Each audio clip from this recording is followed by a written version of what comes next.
Hey YouTube, I'm Kenneth Ryan. Linz. And we're back with the final installment of Fanfiction Friday Soulmate Month. Ooh. And this week we are wrapping up the month of Soulmates with a fic, I guess appropriately titled, His Soulmate by Vampiricalthorns. It is a full metal alchemist, all media types fandom is what it is. And so it is a soulmate AU where everything your soulmate tastes, you taste too, and then it goes into this fic basically with the summary. But there is a trigger warning for this thing. There is mentions of self-induced vomiting, eating disorders, and brief mentions of alcoholism. So if any of those things are problems for you, don't listen this week. I guess we're just gonna kind of do it. Okay. Cool. From the young age of 2, Ed had always had a weird taste in his mouth in the evening, a vile flavor that burnt his throat and had him beg his mom for something, anything, to make it stop. When it had first started, she would offer him a glass of milk, because milk was a flavor and tended to help. Why milk? Okay. Well, I remember when I ate... The point of the line in this fic is because he doesn't like milk, basically. Oh, that's a character thing? Yes, it's a literal character trait. Got it. Okay, I was like, People are like, drink milk, you'll grow taller, you're so short. And he's like, no, milk is... That makes sense. See, I was thinking of it like, like when I ate the habanero pepper and all I wanted to do was die, milk helped. So I was like, maybe it's like that, where it's just like, to make it stop burning. Like, it'll help. Naturally, he always refused because, in his opinion, milk was almost worse than the burning. On the nights where the taste would persist for hours on end, he would be given a sugar cube or a piece of hard candy to suck on. Wink, wink about his future, am I right? It never removed the taste, but it helped to take the edge off it. One time, Ed accidentally told Al that he got candy, and Al started crying for the simple fact that he didn't get any. But then again, at that time, Al didn't have any funny taste in his mouth either. Their mom had been quick to explain to them that Their mom had been quick to explain to them that your soulmate to taste every taste you had in your mouth, whether it was actual food or not. It should not be a 2. It should be like will or would. Or... I was like, I'm not like dumb, right? I had a moment where I was like, I don't get what this is trying to tell me. Yeah, it didn't work.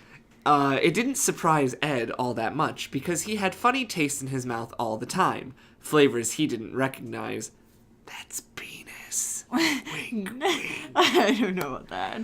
Once, after trying some of Granny Pinaco's coffee, Pinaco, I don't know, he found out one of the flavors that would usually invade his mouth early in the morning. He had sworn to never drink coffee again after that. For his birthday that year, he had gotten a small notebook to write all the flavors into. His mom had smiled when she saw him scribble enthusiastically into it, and she had ruffled Ed's hair, telling him that whoever his soulmate was, they were sure a lucky person for getting such a good and invested soulmate like Ed. Okay. And Ed has always beamed up at her, ignoring his childish scribbles. What? That'd be really hard, though. When you're just tasting something, you don't know what it is half the time. You're like... Haven't you ever seen any of those things where people are, like, blindfolded and it's like, hey, guess what you're eating right now? And they're like, I have no fucking clue. It tastes like something, but that's totally wrong. It's mushy like fruit, so it's probably a fruit. And it's like, no, it's mac and cheese. And it's like, oh. Yeah. Gonna put some mac and cheese in the microwave. You ever see that text post? That's not my joke. Ed had found it odd that his and Al's soulmates had never been referred to by genders. It made him wonder if his mom had known. All that heterosexual shit, Ed was fully aware that he was straight as the circles he drew for transmutation arrays. Thank you very much. Okay, great. I want to be Ed. Yeah. I like you didn't know. I like his spunky attitude. They do alchemy. in Full Metal. Sith alchemy, right? The different, Sith alchemy as opposed to the Force. No, you have to like draw circles, and it's like. Well, that's how he gets his robot body, right? I'm vaguely familiar. It's an alchemy thing. And like their mom dies, right? And they try to bring her back to life by transmutating, I don't know, stuff. and it's equivalent exchange or whatever, but this exchange isn't enough. Like, a soul doesn't have, I don't know, whatever. Didn't the brother get locked in a robot? No. No? The gate, kind of. The gate was, like, trying to take away the price to bring their mom back to life, and that it didn't even turn out right. But it took his arm and his leg, and then his brother's entire body, and he sealed his soul into a suit of armor. Got it. Ed stared into his notebook. Ed stared into his notebook. Looking through the list, he had recognized his soulmate eating and drinking since he'd gotten the notebook all those years ago. The fact that a notebook that you add to every day would last this long seems very not possible. I mean, he's just kind of looking through it. There were all kinds of things in there, from coffee to bread to soup to the fucking dreaded whiskey. Put that in italics. How does he know that it's whiskey?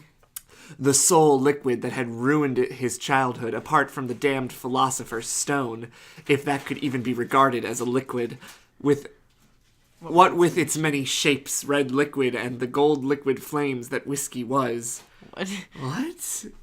This sounds like someone who's trying to write artistically, but it's just not making sense. Some of it. It burnt his throat and made him want to gag. Not that it didn't, but that was beside the point. What does this mean? It burnt his throat and made him want to gag. Makes him want to gag, but he not did that gag. he didn't. So he did gag. Yes. But that was beside. So why? Okay. You could have just said it burned his throat and it made him gag, and that would be way clearer. I'm critiquing now. At this point, he should probably have gotten a new notebook too, but this one was special to him. Whenever it started to run out of paper, he would transmute more pages into it. That makes sense. Okay. Alchemy. The leather cover of it could probably need a small touch up too, but since leather wasn't something Ed tended to go out of his way to purchase, he hadn't gotten around to it. But notebooks aside, Ed sighed and looked at his lunch with distaste. Al was sitting opposite him, reading through some files Ed guessed he'd dug up right before lunch. Right after he had been deemed recovered and his body was back in the works, Alphonse had enlisted in one of the departments within the military, as well as working with the Amastrian embassy in Zing.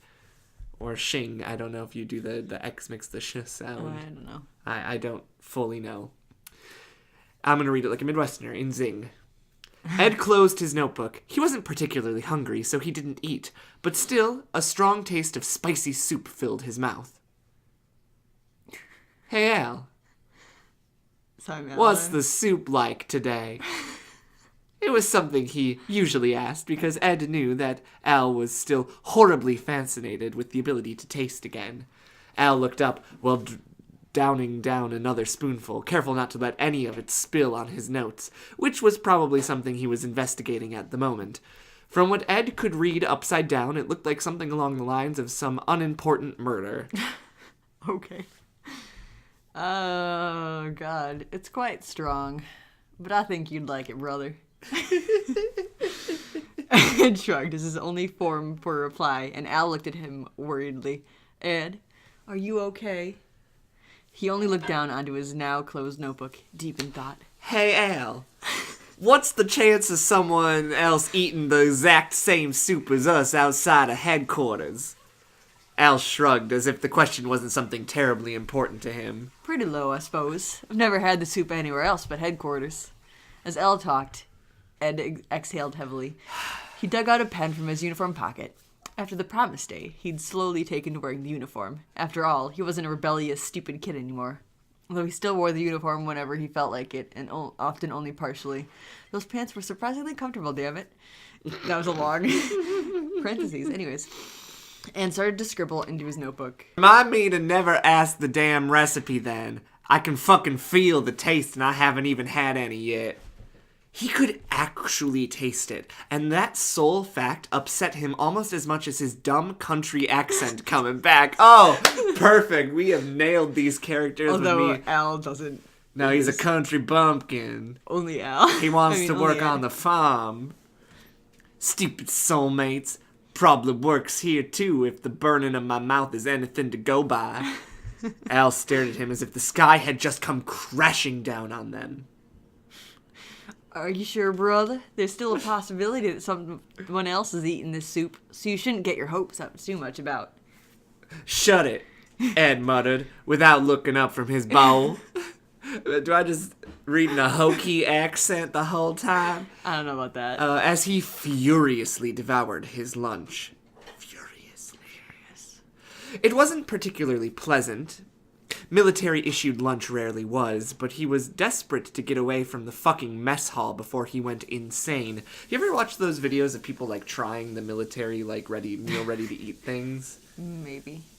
And apparently they're not actually terrible. They're not great, but they're, like, they're edible. Yeah.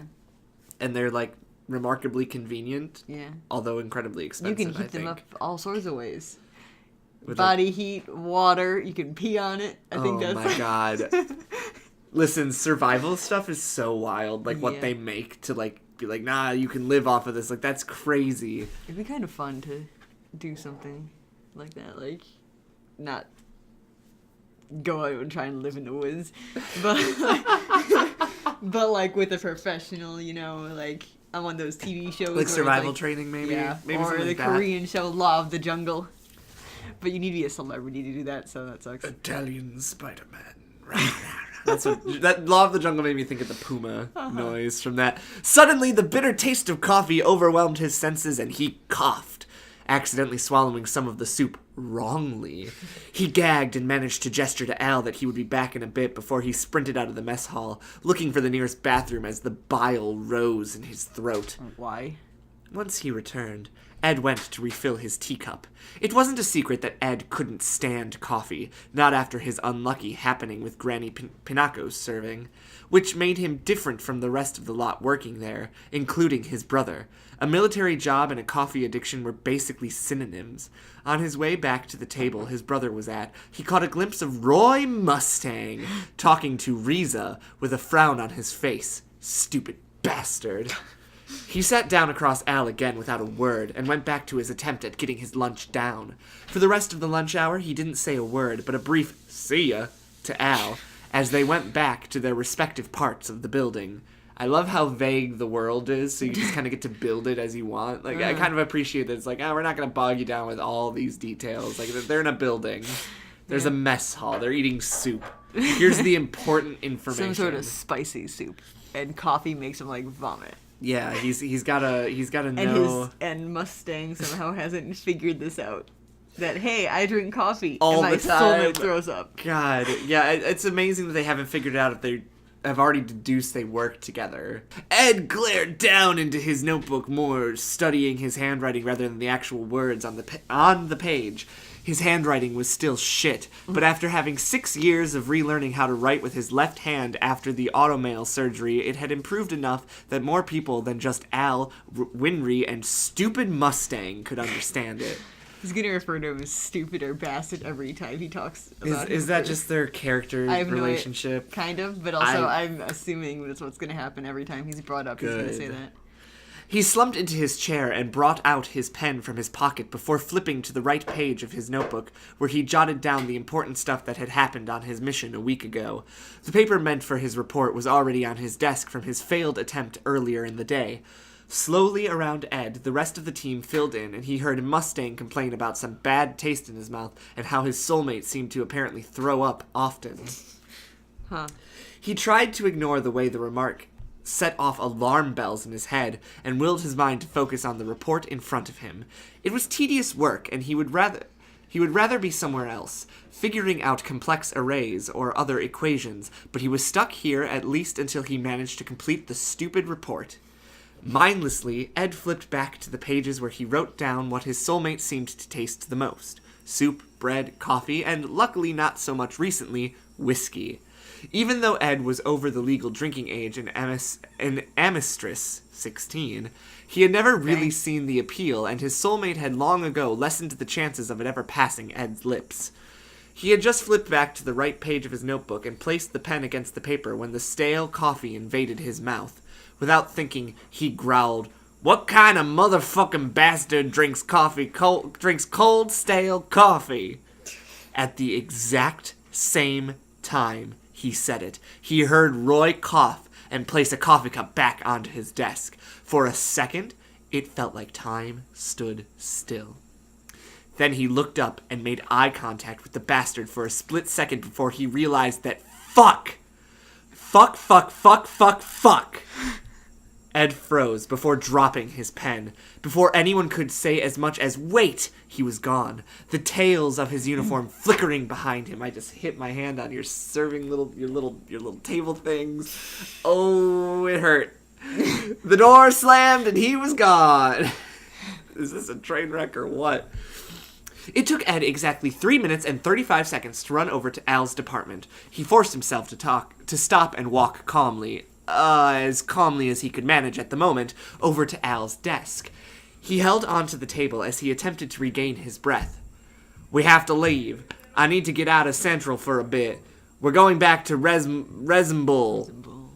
Al stared at him, like he'd grown a second head. Wait, why? Doesn't matter, Ed cut him off. I miss Resemble, and I think that my automail checked over. I think I might have outgrown my leg a bit, and it's making it hard to walk. That, as far as Ed was concerned, was a lie. But Al didn't need to know that. He also didn't need to know about the fact that his soulmate was the fucking general bastard. Not yet, anyway. Nor the fact that the second time today, Ed had the urge to empty his guts. Al didn't know. He didn't need to know. But of course, Al wasn't a complete idiot. He obviously saw how their earlier conversation at lunch had affected Ed, and how pale he was at the moment. And, judging by the look he sent his older brother, he knew more than he let on. Ed stared back, challenge written across his face. He looks ready to bolt, Al thought, looking at his brother fidgeting with the braiding on his uniform. Ed wasn't one to be fidgeting and antsy. And then it struck Al. Ed seemed scared. A rare emotion didn't surface much. What? That's the whole sentence. A rare emotion didn't surface much, probably. Well, yeah.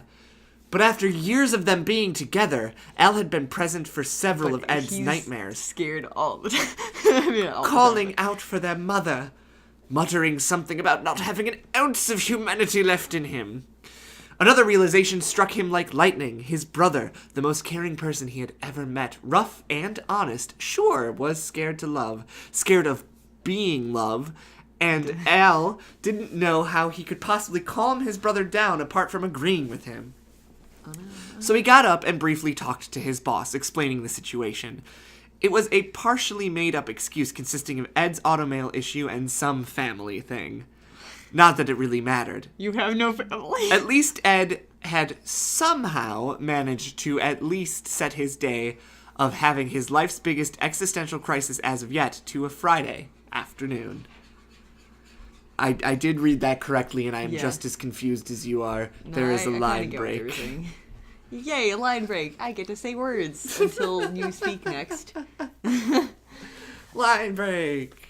And Mustang didn't even say anything at all so far. Give him time. Give him time. The train ride to Risenbull from Central was quiet, with Ed staring blankly out of the window.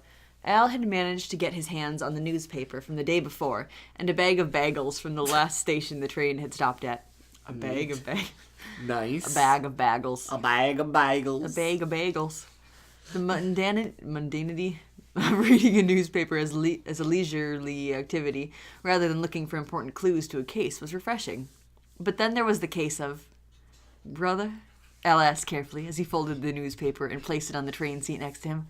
What triggered this flat response from you this time? It seems to be affecting you quite a lot. Ed looked up, and Al was suddenly struck with the fact that Ed hadn't had anything to eat or drink since they left Central almost 18 hours ago.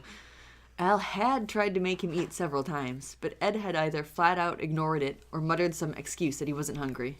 Of course, Al saw right through the lie, judging by how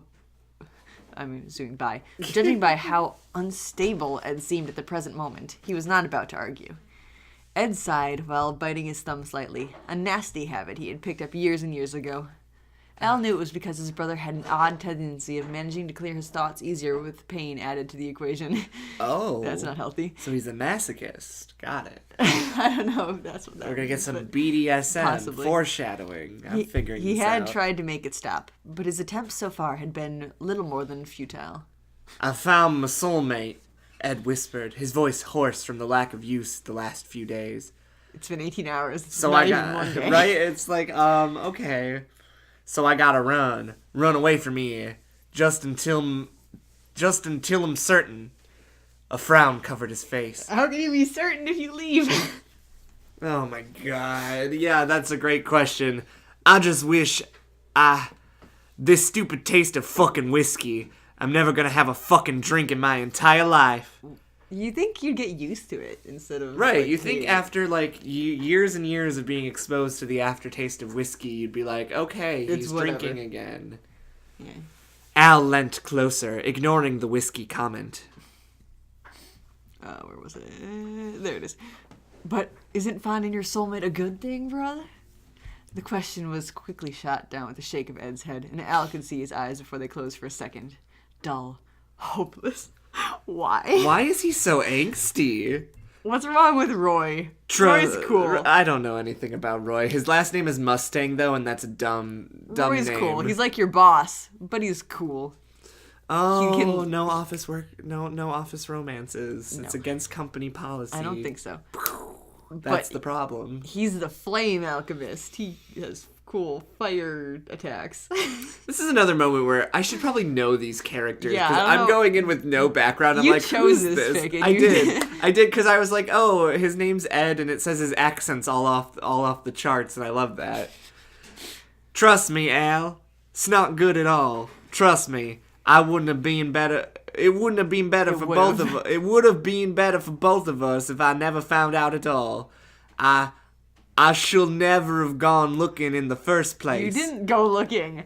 You literally were like, who's drinking coffee right now? Who would drink coffee? Yeah, right now? like, And it's like, what is hey, this? he's drinking coffee literally in the same room as you.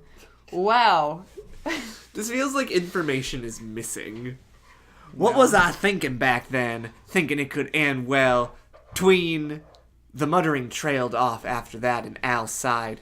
He opened his When mouth. did you ever think it could end well between the two of you? If you were suddenly thinking, what was I thinking? How could I thought it would ever end well between us? I don't know, man. I don't know anything. This is weird. It's weirdly angsty, and I don't feel like it's warranted. It's like he's complaining, but why?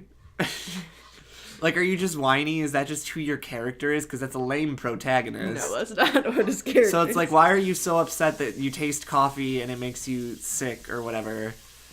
Be like, hey, stop drinking coffee. It makes me want to vomit. Right? Like, it's like, maybe just have a conversation where it's like, maybe we don't. Whatever. He opened his mouth to respond, but Ed, yet again, beat him to it with a shake of his head. He did that a lot nowadays. No, Al, don't. Nothing anyone says right now can make the situation better. Don't you even bother trying. And then he stopped looking even remotely in Al's direction and resumed his very thorough observation of the landscape flashing past them. Line break. Once back in Risenbull, Ed didn't spare a glance for Granny Pinocchio or Winry as he trudged up the stairs toward the guest bedroom. Al looked after him for a moment before gesturing to the two rock bells to sit at the table with him. He took a second to judge their expressions and formulate his words. Ed's almost certain he found his soulmate. He seems to think that it's the end of his life. Winry leaned on her hand, elbow firmly planted on the table. Oh, do you know who it is? Did he tell you? Because with his reaction, it seems to be some kind of crazy, psychopathic serial killer he's got himself tied up with. Or he's like, I don't deserve him. Oh my god, is it that? Is it gonna be that? Because it's like, why do you think that? Like, why are you so angsty? I don't know. It's not really his character. I mean, he's kind of... It's like My Immortal, just angst for why. Yeah. Al shook his head and looked down at his folded hands. All we know, all I know, basically, all we know is that it's a member of the military that works in our building. I have my suspicions, naturally. We figured it's almost for certain someone in the military during lunch yesterday when Ed got the taste of the exact lunch we had before even taking the first bite. It was pretty rare type of soup. Oh? I've never had it anywhere else. There's rare types of soup It was a spicy soup, in this universe. I guess. Okay. Alright. No, I'll But okay. no. Okay. And never read it anywhere else. Not even when we've stayed for a prolonged period of time in East City or up in the north with the military. Then, not even half an hour after lunch over, he's in my department asking rather desperately to leave Central and come here with some excuse that he needs his automail checked out. I think he just needed to get away. Al paused for a second as he watched Granny Pinocchio stuff her pipe and light it with a match. We were only in our apartment long enough for us to change out of our uniforms, since it would be suspicious to travel with them. Winry looked down at the wooden table, and Al felt bad for her.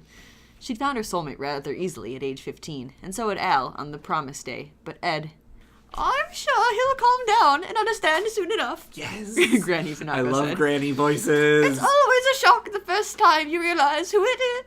She was interrupted by a loud thud from above, and Al jumped out of his seat and raced up the stairs. I hope Did that he, didn't pass out or something? I hope that wasn't a terrible it just Probably spiked was. the audio, He whatever. leaned against the bathroom door, hearing retching and gasps and sobs from within. Al carefully knocked on the door, forcing on an expression of calm, brotherly worry. Brother, are you okay in there? He heard a sniffle and some shuffling before the door opened a minute later, revealing a tired-looking Ed.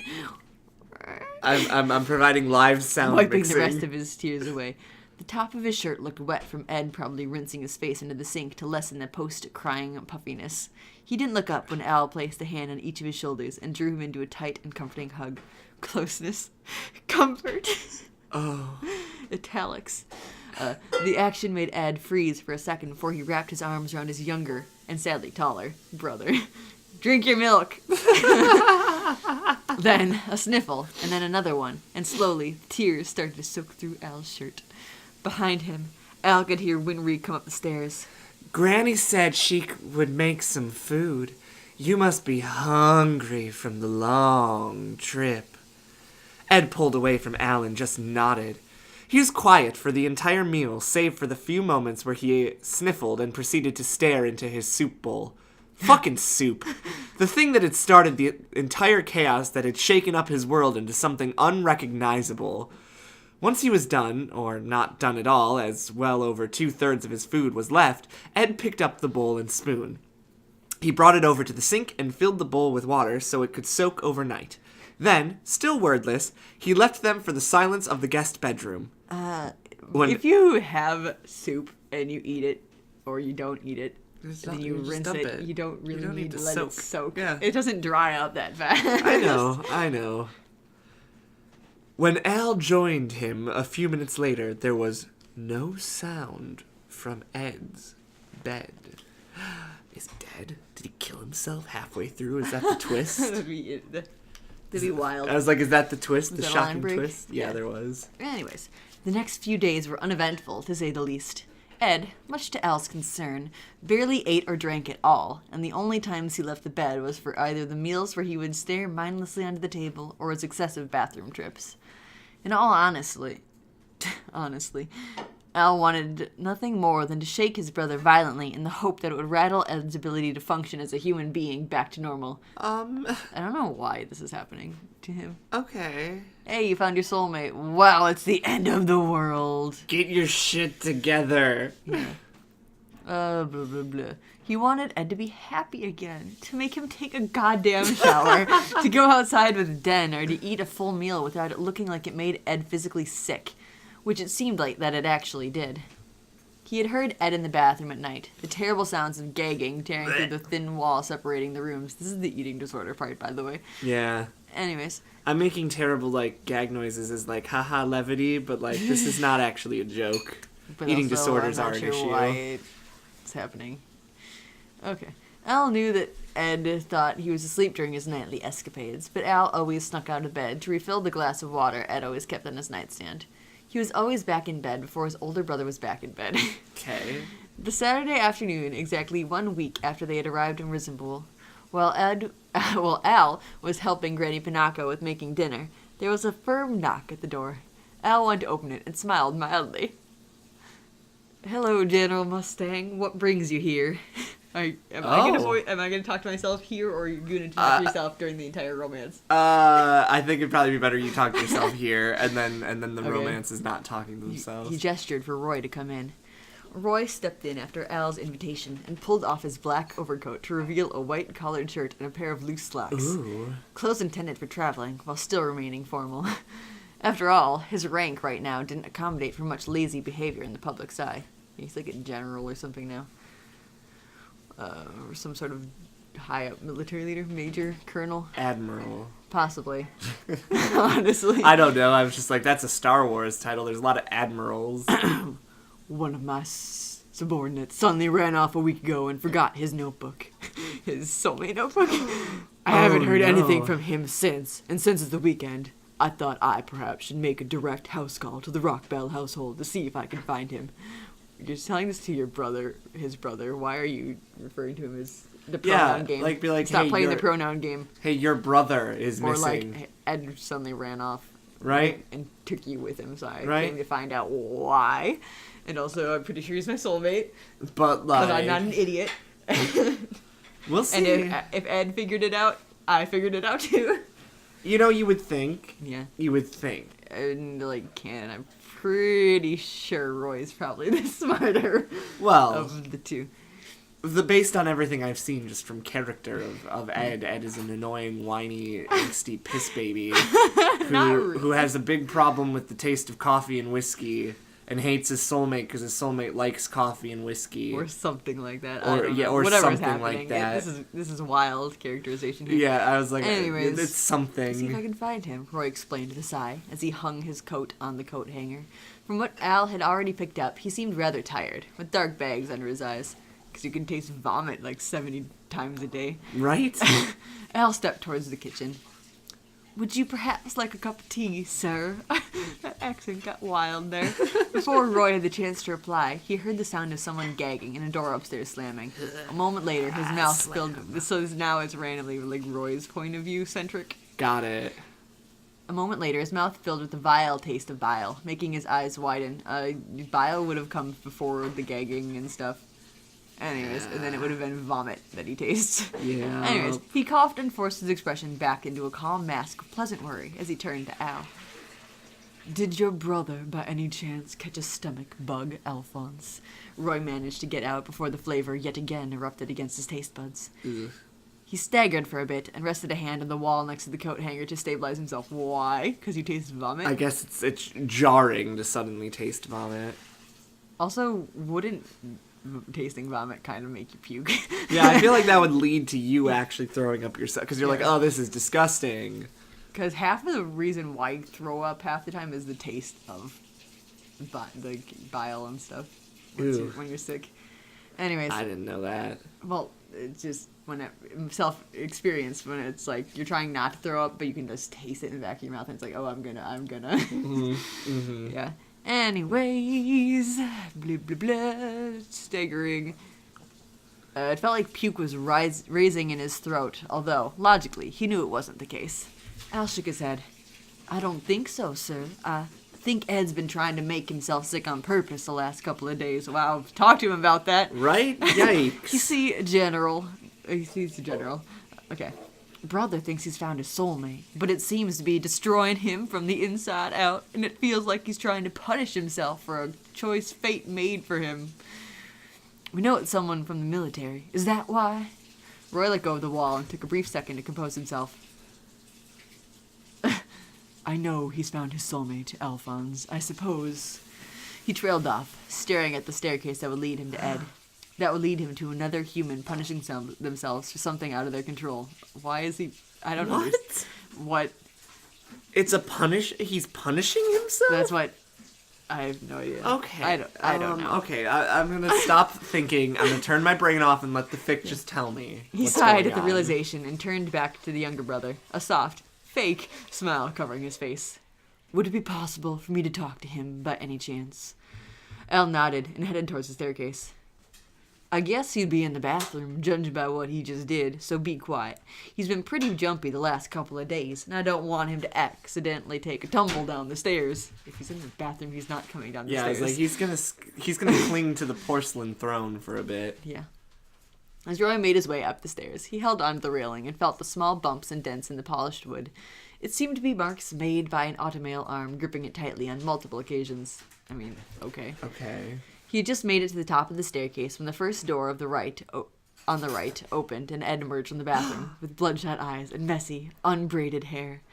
The sight of Ed made Roy remember all the times last week when he had felt the taste of bile on his tongue. In the beginning, it hadn't been so odd. After all, his soulmate could have just caught a bug.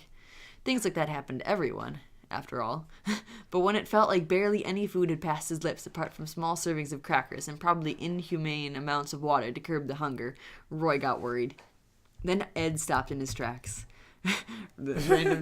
Skip back to what's happening. Okay. Oh, okay. Having noticed Roy, and he stepped backwards. I bet you're wondering how we got into this situation. Looking like he wanted nothing more than for the bathroom to swallow him. Before it could happen, Roy made a dash towards Ed and pulled him into a hug. Why are you hugging him? Something so out of character for him that it actually made Ed gasp in surprise as he stood still as a rod until the older man released him. Excuse me. I gasped my own spit. Then Roy glared at him and put on the voice he only used when he was angry or stressed or fucking needed to get a message across. It was laced with authority and an attitude of don't question me. You can't just run off from Central and skip work just because you found your soulmate, Edward. You're an adult now. Have some fucking sense of responsibility. Edward! Edward Alphonse told me. Once I arrived here, you've been barely... That's his authority voice.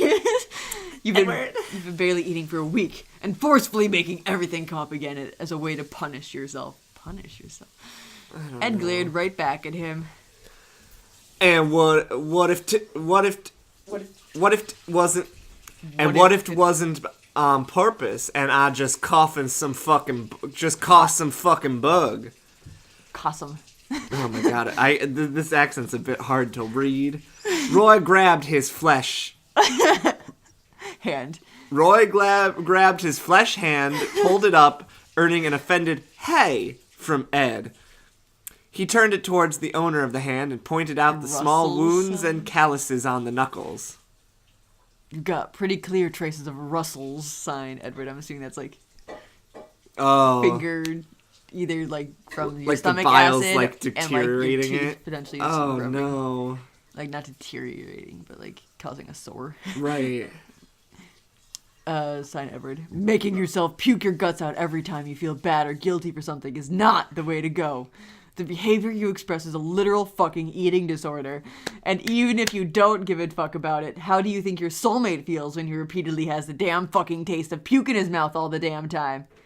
Roy let go of Ed's hand and clenched his fist in an attempt to control the emotions flaring up in him like fireworks. Ha, good, because he's the fire alchemist. Anyways. He and him and fire go together like white on rice. He was too angry to notice how Ed's accent was inconsistently messed up. Did you maybe, for one fucking second, think about how I feel? By the end of his small speech, Al was standing on the top step of the staircase, and Winry had emerged from the automail workshop to see what was going on. Ed didn't say anything. His expression flushed with guilt. He glanced down at his hand, letting his gaze rest on his calloused knuckles. Russell sign, commonly observed in people who repeatedly make themselves throw up, but also in practitioners of certain types of martial arts. Okay, good definition, but what is it? Okay. He looked up, but didn't meet Roy's eyes. I'm sorry, Roy. Oh my god, I'm gonna hiccup. I'm so sorry during this reading. Roy only placed a hand on Ed's automail shoulder, his smile the same as any he would have given a member of his team. Controlled and calm. This is a wild change of pace. How about we try and get some food in you, Edward? How about you try and get some cock in me, Roy? Oh my god. Al joined them downstairs and made some sandwiches for the three of them. Then, after that, he went on about making tea. Roy noticed, with a small smile, that Al seemed to enjoy the simple act of making food, from boiling water to filling the teapot with leaves. So, Alphonse, you're fully recovered now? No major side effects? Al sent a pleasant smile in Roy's direction. I get dizzy easily. My blood pressure is low because my body isn't yet fully accustomed to the fact that I'm a lot taller than I used to be. I'm mostly back to 100%. Sadly, with all the perks, I've also regained my pollen allergies. You win some, you lose some, I suppose. Yeah, I suppose so, Roy agreed. Adulthood tends to bring about some nasty allergies that you never thought you would get, among other health problems. Of course you know, bastard. Oh my god, these hiccups, Ed muttered. Talking from experience, huh? Yes. Roy sent him a pointed look. I will have you know, Edward, that I, in fact, am not that old. But considering the time I've been with the military, I've been through quite a big amount of various medications, some of which I only started having a reaction to in later years. Al, is there anything that would be necessary for us to know for the duration of your stay, sir? Al asked as he set 3 cups on the table and poured the tea through a strainer into each of the cups. If I'm right in the assumption that you will be staying here as long as me and brother? I will stay, yes, if it's not a bother to the Rock Bells. Roy replied smoothly as he watched Ed scoop inhuman amounts of sugar into his tea. So that's where the sweet flavor always came from in the morning. And no, I haven't had any negative reactions to over-the-counter medications, such as, for example, paracetamol. What? Such as, for example, paracetamol. And I doubt I would suddenly develop an infection requiring antibiotics. In that case, things would get interesting. He's gonna get an infection or something now. Oh my god. No, he's not. Have a random anaphylactic shock or something. He let a smile slip. Although, I've given the hospital quite a fuss because of my complete intolerance for Valium, and as I mentioned, penicillin. The 2 of them, not considering sleeping pills or pain relievers, are the most common medications used in relation to military staff after all. Al sat down by the table and let a look of fondness take over his features as he watched Ed's attempt to get diabetes. Valium? Anti-anxiety, isn't it? Yeah, I suppose that makes sense. And brother, he said, tone down stern, you will eat too. Ed sipped his tea, obviously ignoring his younger brother, and Roy sighed. This is Roy, okay. If you tell me there's more than 2 spoonfuls of sugar in that tea, Edward, I swear. Ed sent him a challenging look. Consider it revenge for all that coffee you've ever had. Roy didn't argue with that. Line breaks on me again. After the meal, that had taken them way longer than strictly necessary due to bickering, Ed got dressed and took Roy out on a walk across parts of Rosenville. Why are they going on a walk together? They're going on a date. They're going on a walk.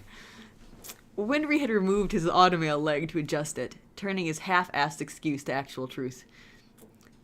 This is kind of her. You can read You it. have actually grown a bit taller, alchemy freak. Do you want to read or should I? And he was stumbling along with the prosthetic he always wore when his actual leg needed maintenance. It had been quite a while since he had last used it, since he was way better at keeping his leg intact than his arm. True. The only setback with the gaps of time between the uses, he now required crutches to get around without looking like a newborn fowl on rollerblades. I'm so sorry, I have the worst hiccups. Roy sighed and watched Ed hobble along the gravel path, the crutches making small oval marks in the road. He wasn't quite sure what to say. So, it seems we happen to be soulmates. Ed didn't reply right away, and when he did, it had no actual connection to the question Roy just asked. That wasn't a question, really. Since you found out and have dealt with the taste of my... Oh my god, this is going to be a lot of talking in an accent with hiccups. Okay. Since you found out and have dealt with the taste of my puke for years, I guess you owe me an explanation as to why I've grown up with the taste of fucking whiskey in my mouth every night, because he's robbing drinking me whiskey. of sleep because the taste will make me so fucking nauseous. And then, after the war in Ishval was over and Winry's parents didn't come back, I tasted it even more often during the fucking day, Roy. You tell me that it's a bad thing that I've punished myself the way I did for fucking causing my brother to suffer in the way he did when it turns out my soulmate's a fucking dumbass alcoholic. So you're claiming that your eating disorder was you punishing yourself for what happened with Al, and then why has it still gone on? I don't know, and like, why are you yelling at him again? Why are you so angry all the time? I mean, he's kind of an angry person. Why isn't this soulmate fic cute? It's like it's angsty Cousin, soulmate. Alcoholic, and vomiting, and self-inflicted vomiting, and eating disorders. I thought that would be like a little bit, of character flair. It said brief. It's the whole fic. Basically, yeah. For a moment, it felt like all the air in Roy's lungs had been punched out of him. I'm not anymore, at least. For a time I was. I did drink a very unhealthy amount for some time. I still do, I'm not going to lie. I still drink, but I don't drown my problems in it anymore. Now, I mainly only drink in the company of others because it's considered polite, or when I'm taking a quiet evening to unwind with a good book. With the good book. With the good book, no. That's not what it says. Anyways, Ed let out an exhale and sat down on a patch of grass by the road and watched Roy do the same. He looked down at his mismatched legs. I mean, they're always mismatched. This isn't unique for you.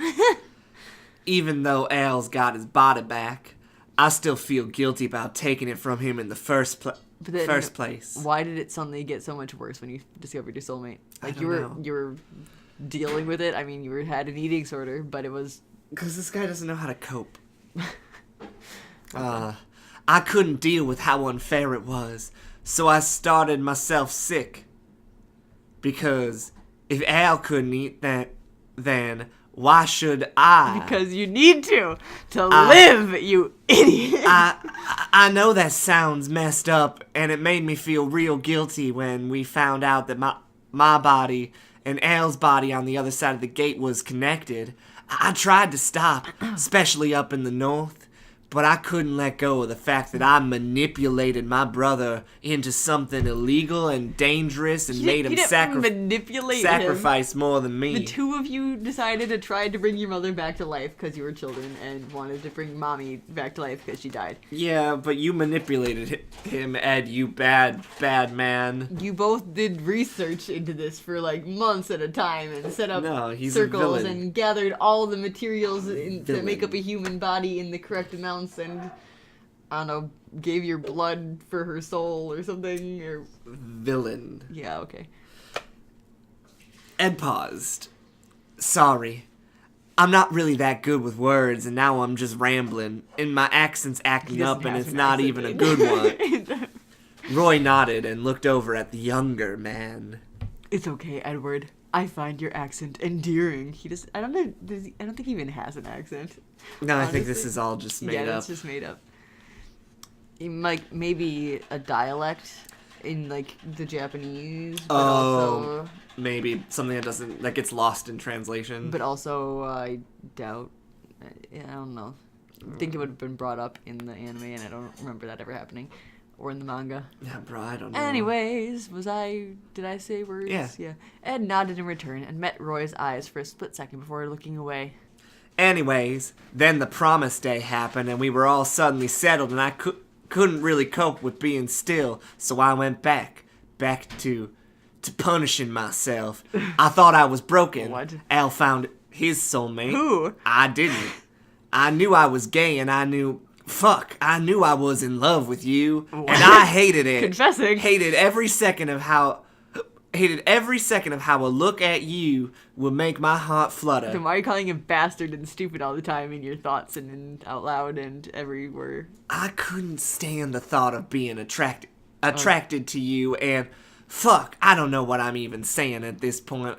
I just guess I messed, and I still do. Roy placed a hand on his shoulder. We'll get through it. Together, if you will. We both have our own demons that we are dealing with. And honestly, he let a small smile tug at his lips. Having you yell at me for drinking sounds like a better alternative than Hawkeye more than once pointing her gun at me. Oh. Okay, Hawkeye is a male event. He uses a bow, not a gun. It's a blonde lady. Yeah, in this, I know. And she's his, like, lieutenant or something. More than one Hawkeye. A small laugh escaped Ed, and he slowly stretched out a hand to rest on Roy's thigh. Oh. They're sitting down. Yeah, I remember now. Okay. It was a comforting gesture, Roy realized. There weren't any romantic emotions behind it. But he said he's in love with you, so... whatever. Ed nodded in agreement. Yeah, I guess that sounds like a better alternative. Roy, oh my god, these hiccups. Roy looked down at his hands before pushing himself up off the ground, brushing off any dirt that may have latched onto his clothes.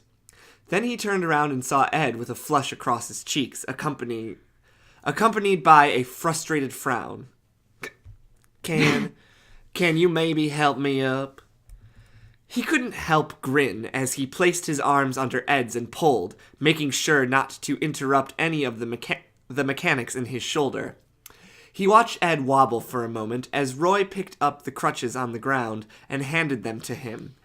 He watched Ed stare down at the ground, muttering a weak thanks, then, in a stronger voice, "Let's go back. Walking with this leg is a fucking pain.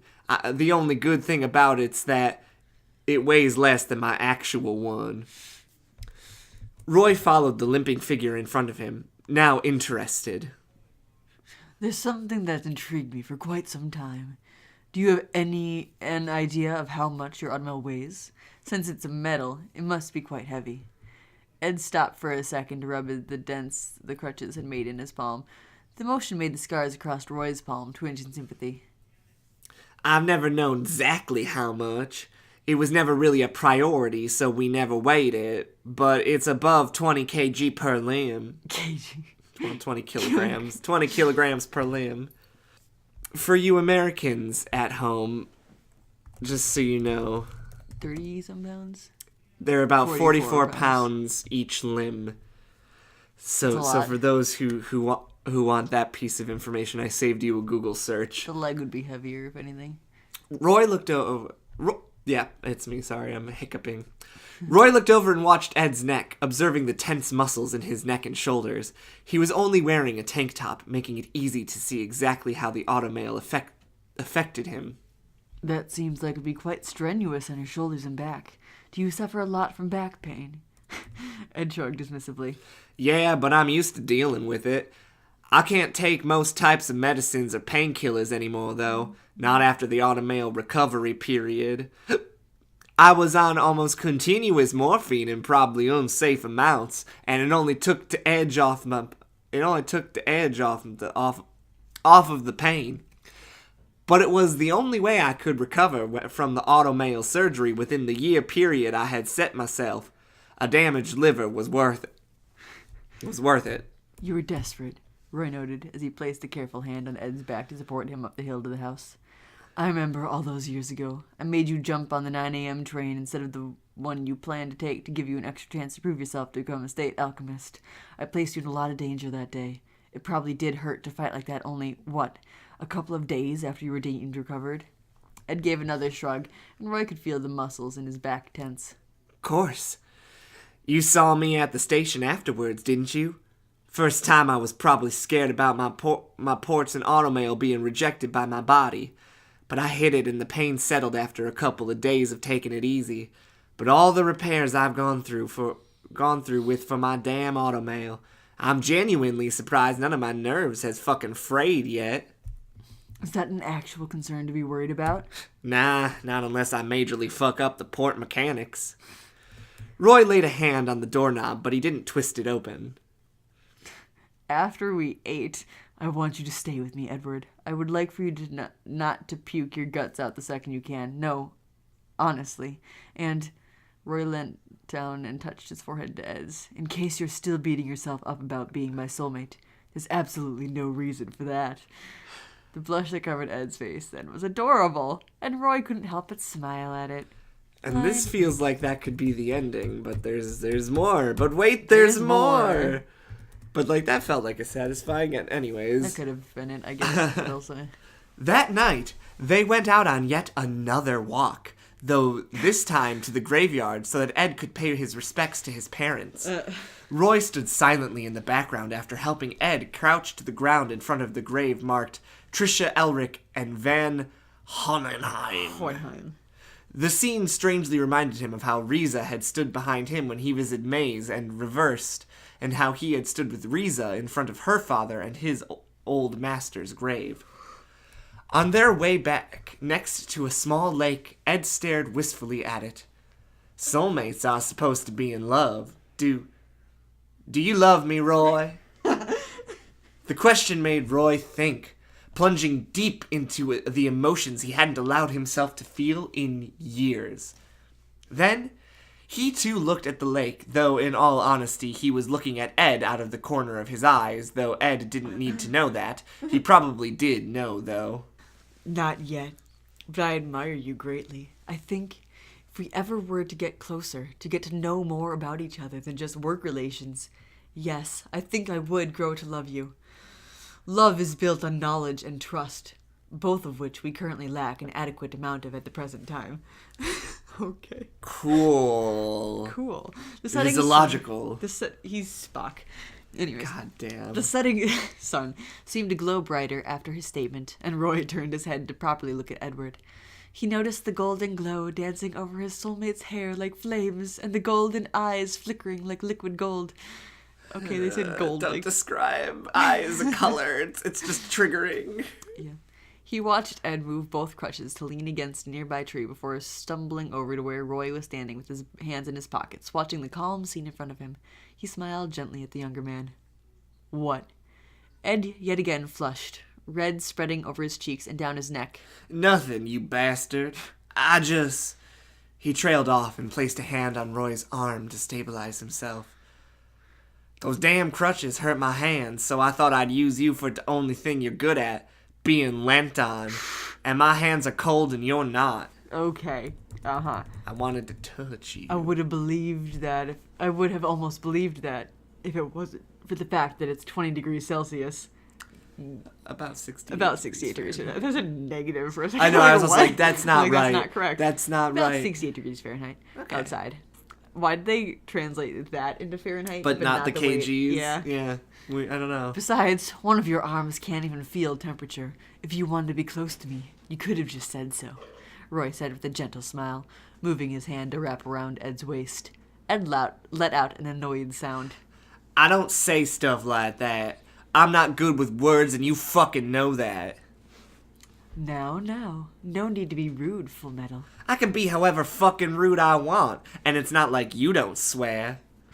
Roy stared up at the setting sun, thinking heavily. Touché, Full Metal. Now, how about we go back? It's starting to get chilly, and I don't want to have to carry you. You literally just said it's 68 degrees outside. Slash 20 degrees. Ed stared up at him. Carrying me? You can't fucking carry me. Are you kidding?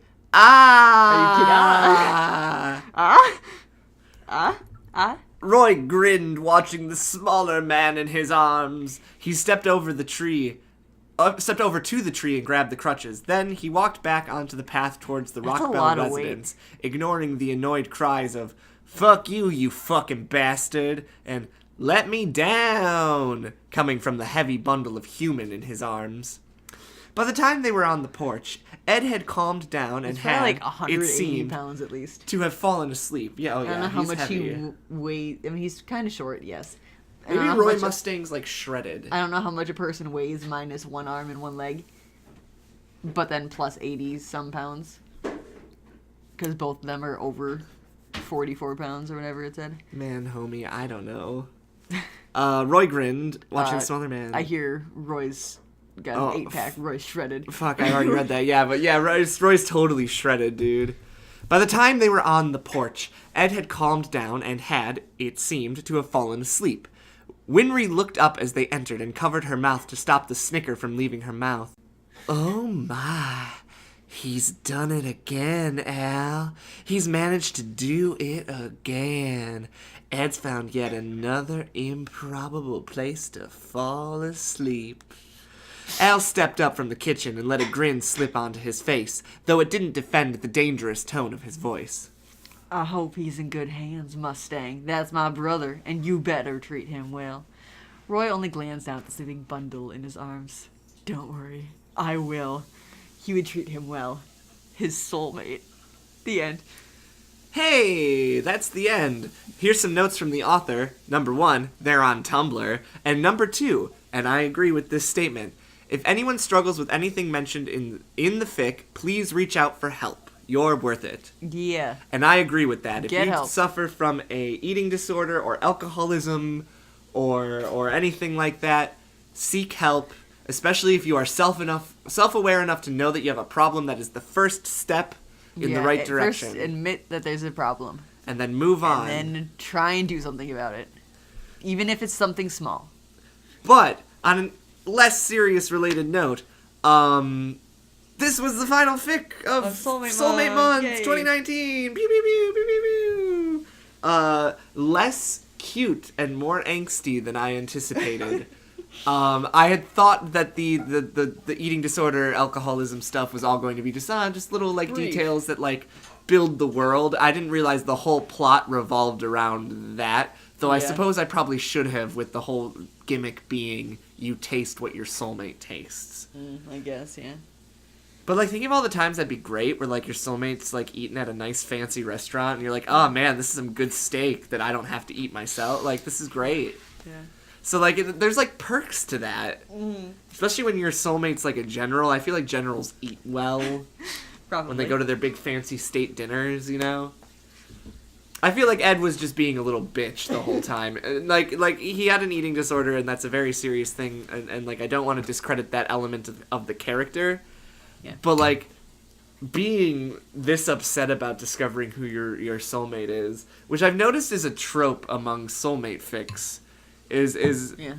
I think we read 2 where like they were okay with it and 2 where they were kind of surprised and didn't Yeah. like it. And I think I like the okay with it trope more because I'm like, this just feels like artificial Yeah. drama. Like you guys, the lore of your world is you're destined to be together. And people are like, don't tell me what to do, bitch. I decide my own fate. And then you fall in love with them anyways Yes. because that's Because they compliment you. you know, I would love to read a soulmate fanfic that they don't get together because it just won't work out. Oh, I can send you some. I think that would be a fun twist on the genre is the whole fic is And leading there's- you up I've to also believe. read ones with like platonic soulmates where they're just like I like best that friends too. forever, and then they find like other people to date. I think and that stuff. would be cute too. Yeah. But what did you think? I didn't. I hated how angsty Ed was. I thought that he was driving me nuts as a protagonist. Yeah. But like the ending got kind of cute. Yeah. We And- didn't need that last chunk though. I really liked the end of the first walk. Could have been a satisfying conclusion to this story. Yeah. And carrying him was weird. Yeah, like it got a little bit like romance schlock towards the end, where it's just like, oh, they're in love, or like really stereotypical or whatever. But like everything up to that was kind of okay, minus Ed's whiny, angsty. I'm upset because my roommate is Roy Mustang. Roommate. Soulmate. My roommate. My soulmate is Roy Mustang, and that's kind of what I was Because getting I out of this. love him. Right, and then it was really bizarre with the jump of like, aren't soulmates supposed to love each other? It's like, where has this been? But overall, it wasn't horrible. No, it was decent. It was I've read a lot readable. worse. I've read a lot worse. I feel like we have read worse on the show. Yes, so definitely. It's in the better side. for sure. Well, everyone, if you liked the video, be sure to give it a like. Subscribe if you haven't already. There's awesome new content that comes out for sure every Mostly, Friday. Yeah. Yeah, if you have a fic you'd like us to read on the show, please leave it in the comments down below. And we're going to go back to just kind of reading whatever, not specifically soulmate stuff. So stay tuned for that. And join us. Suggest something. Not Yeah. RPF or creepy. I mean, depending on the level of creepy. Yeah. And until next time, stay awesome, read more smut. smut. Bye.